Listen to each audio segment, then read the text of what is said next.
So many, many, many faces. This land of wide open spaces. So many, many beautiful faces. Namibia, oh na, oh na.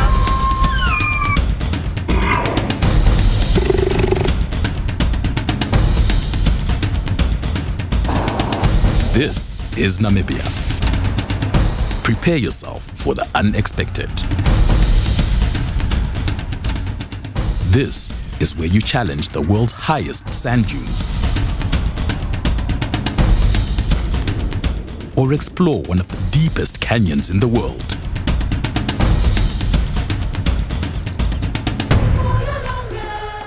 Where you travel back in time at one of the richest rock art sites in Africa and watch art come to life against the backdrop of one of the most stunning pans on earth.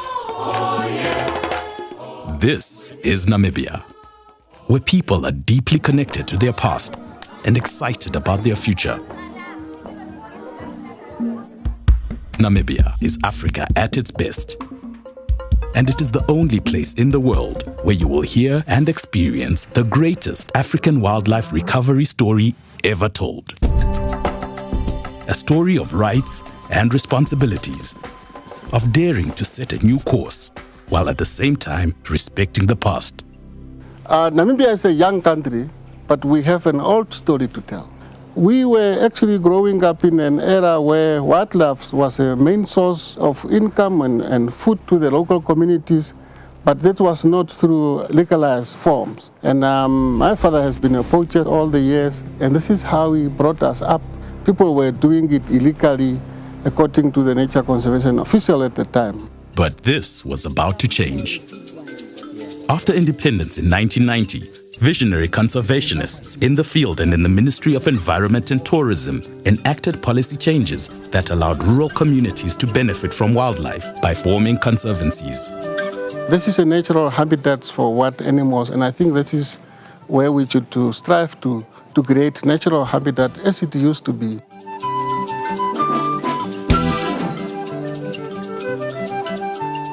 In 1998, the first 4 conservancies were registered.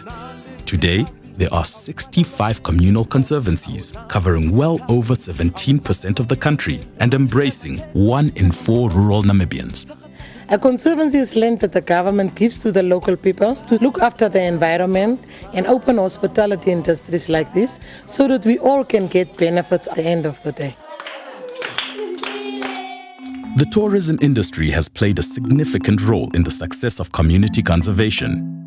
Over 30 joint venture lodges operate in communal conservancies across Namibia, providing jobs, training, income to conservancy members, and experiences of a lifetime.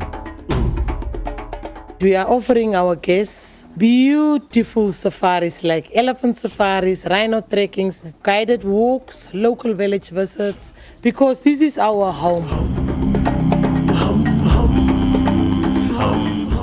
But this is not all that Namibia has to offer, and conservancies are just part of a vast protected areas network.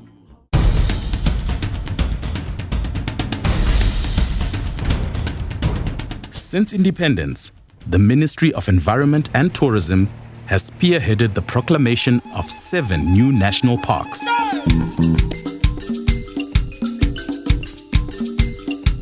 Namibia's conservation commitment runs deep and strong.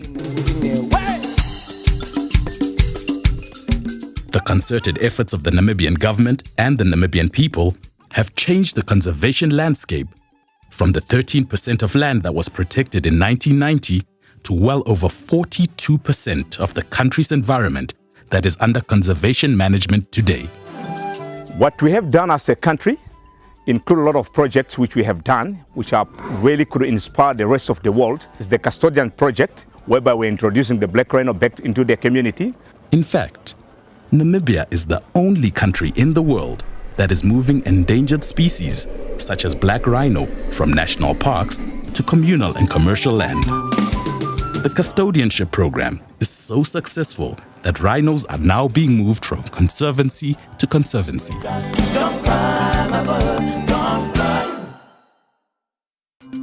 Namibia is also the only continental country in the world where the entire coastline is protected, stretching nearly 1,000 miles from the Kunene River in the north to the Orange River in the south. Some areas are set aside as core conservation areas, while others allow for multiple uses. It's smart, progressive conservation, and adventure tourism has a vital place within this impressive mix.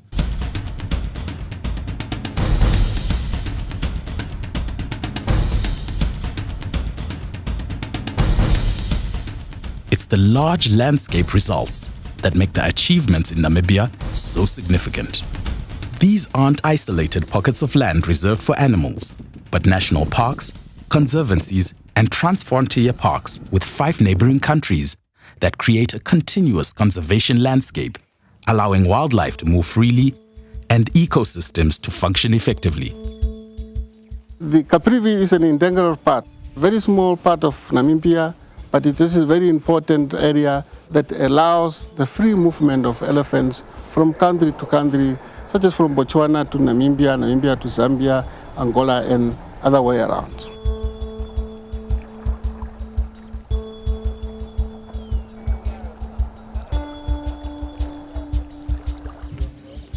Through engagement with conservancies, conservation organizations, and Namibia's professional tourism sector, you have a chance to be part of Namibia's remarkable success story. My generation is ready to take conservation from where our forefather has left it to the future, and even my children will even take it even a step further that would add value to the existence and livelihood of our people. So what does the greatest African wildlife recovery story ever told have to do with adventure tourism? Everything.